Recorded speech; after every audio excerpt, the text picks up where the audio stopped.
Romance stories, at least the good ones, are character dramas by heart. These types of stories rely heavily on strong characterization, good chemistry, and prominent character development.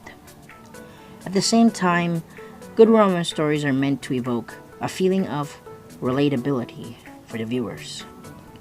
Whether it be situational, where you see your own experiences being reflected in the work, or character wise, where you yourself are that same person being portrayed in that said work.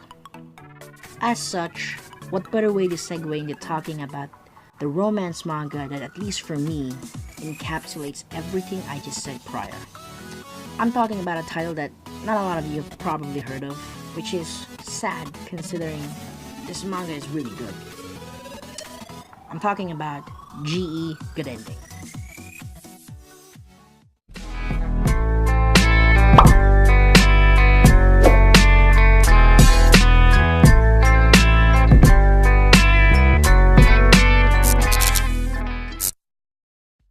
So, before we talk about the story of GE Good Ending, I'd like to do a basic rundown of its history. GE Good Ending, written and illustrated by Sasuga Kei, was first serialized in Weekly Shonen magazine in August of 2009 under Kodansha Comics. This manga would eventually run for 16 volumes, spanning 150 plus chapters and ending in January of 2013. For those of you who don't know, Weekly Shonen magazine is home to a lot of big-name shonens. A few examples would be Gegege no Kitaro, Kamen Rider, Hajime no Ippo, Great Teacher Onizuka, Fairy Tail, and most recently, Nanatsu no Taizai. So now that I've covered the basic history of the work, it's time to talk about the story of GE Good Ending itself, and what makes the series special. So the main plot of GE Good Ending revolves around Seiji Utsumi, a second-year high school student who has a crush on his senpai, Iketani Shaw, the cheerful and clumsy captain of the tennis club. But because of Seiji's shy and reserved personality, he has never once interacted with her in any meaningful way, shape, or form, and is often content at just watching her from the sidelines, without her knowledge. With binoculars. Yeah, I'm just gonna move past that. Enter Kurokawa Yuki, a member of the tennis club and Seiji's classmate. Having had a particularly bad experience with relationships before, Yuki has held off the notion of ever being involved with anyone romantically. But due to Seiji's pure-hearted admiration and feelings towards Shaw, this eventually sways Yuki into helping him get closer to her. And from there, we just kind of follow Seiji as he tries his hardest to pursue the girl that he likes, with the help of Yuki, of course. Now, I know what you're thinking. The synopsis sounds generic. I can name at least a few other romance mangas out there that have almost the same type of setup and story, but hear me out here. Cliché does not equal bad. And in the case of GE Good Ending, there are aspects that separate it from its contemporaries. Actually, there's three. Too many broken hearts have fallen in the river. Too many lonely souls have drifted out to sea. You lay your bets and then you pay the price. The things we do for love. The things we do for love.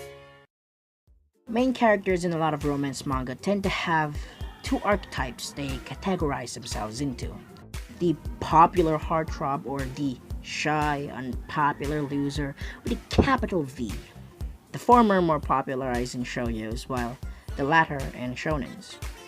And some do deviate from these, of course, but for the most part, a lot of them stick to these two archetypes. And from the synopsis alone, I'm pretty sure you guys can guess what type of character our protagonist here is. NANI? And there are tons of other characters in the shonen romance category that have the same type of personality. What makes him different, however, is his development. Now, to point out, I'm not saying that these characters don't get their own character development in their own respective series, because they do. It's just that there seems to be a certain status quo that they try to abide by that sometimes lead to character regression. With Utsumi, it's different. A little bit.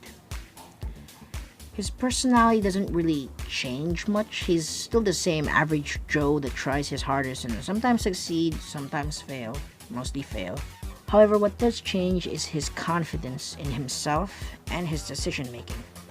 Unlike at the start of the series where he is indecisive and naive, afraid to get hurt and constantly runs away from problems and situations where he is physically or emotionally overwhelmed, he grows into the type of person that doesn't run away from these problems, that makes decisions for himself and faces the consequences of said decisions. You get the sense that the things he experiences in the series stick with him, and he grows from them. The Utsumi at the start of the series is incomparable to the Utsumi we get towards the end of the series. And that's just the main character. We have a slew of other great and likable cast of characters that I assure you once you read, you will like. Especially the characters that Utsumi surrounds himself with. His friends in the series all have unique characteristics that define them and at the same time gets as much development as they should. And I'm not kidding when I say they are extremely likable. Especially this guy. And then we move on to the love interests, which again, the series nails in terms of characterization and development. And I know it might sound generic that I keep, repeating words like characterization and development, but it's really hard to talk about these characters without spoiling a lot. And I want you guys to experience the series in its most purest form.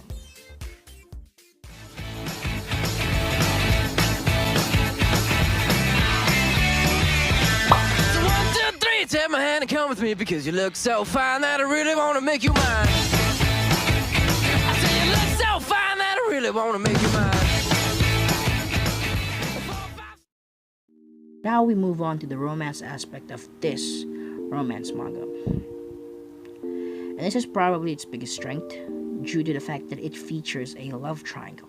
Well, technically it's a love rectangle, but the series and Utsumi himself is very clear that the third girl does not have a chance at all.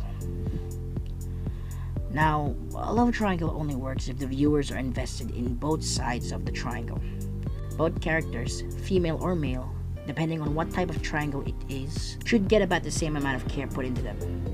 You can't develop one side while neglecting the other and call that a love triangle. Say Hoji.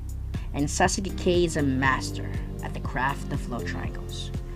Her other work after GE Good Ending, Domestic Girlfriend, also features a love triangle that again works masterfully, which is actually getting a 2019 anime adaptation that I hope succeeds because, its success might lead to a future GE Good Ending anime adaptation, but it's Diamedia, so I'm not really expecting too much from them. It's Diamedia, man. What more can you say? And the way she handles the love triangle here is different than the way others do. She doesn't make Utsumi like two girls and makes him decide which one he likes more. There's more layers to that. There's a natural progression that happens to Utsumi and Sean's relationship, and eventually Yuki as well, that feels genuine and isn't forced. And we get to see that play out in the series. We get to experience that alongside Utsumi, and that makes his decisions in the manga so much more powerful.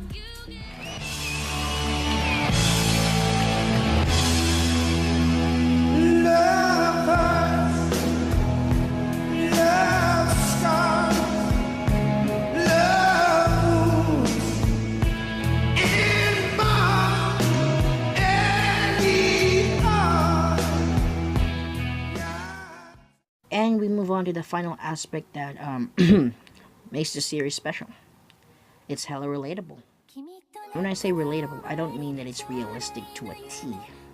Anohana is a show that is relatable, but not because I can see the ghosts of my dead friend, if I even have that. Friend, I mean, not ghost. But because at the core of it, Anohana is a story about moving on and reconnecting with the people we have lost in touch with. In G, good ending, the setting and even the characters are, well, let's just say they're unremarkable. There's nothing special to the school they go to, it's just your average high school. Utsumi isn't good at sports even though he has invested time and effort to get better at it. He's not good academically, but he's also not the worst, so there's that. There's nothing particularly special about him, but that's what makes him, well, special. He's just your average guy that tries his hardest. That's why whenever he succeeds, it's rewarding. Whenever he fails, it's reflective of our own failures. When he was jealous at his friends because they had dreams that they were aspiring towards, while he didn't know what he wanted to do with his life, it was powerful and moving. Those things are relatable. I relate to Utsumi in a lot of ways, and having the setting match that makes for an even better experience.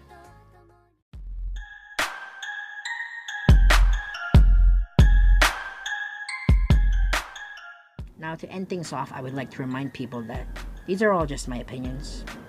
You don't have to take them to heart. I just wish that more people would read and check this manga out for themselves, because this is truly an amazing manga and not a lot of people know about it. I remember when I first read this manga, I could not stop thinking about it. It was crazy. Like, I couldn't focus on my studies because I would just think about it all day, the whole time I was at class. I would stay up all night just to read as much chapter as I could. And I would even make excuses not to go to school just so that I can stay at home and read more chapters. Obviously, those were really, really terrible decisions on my part. I'm just really terrible, just really bad. Don't copy it ever. And I've always tried to recapture the same feeling with other mangas, but it just never happened. Ichigo 100 and Hetakoi were close, but they just fell short a little bit. It just wasn't the same. However, I still did enjoy both their series. Those were still really good series, especially Ichigo 100. Like, the ending of Ichigo 100, perfect. I don't care if you think it's perfect. Overall, I just wanted to make this video because I feel that this manga just doesn't get the credit that it so rightfully deserves, and if even one person gets to be introduced to this manga because of this video, then I am absolutely grateful for that. Now, until next time, Aeronautics out.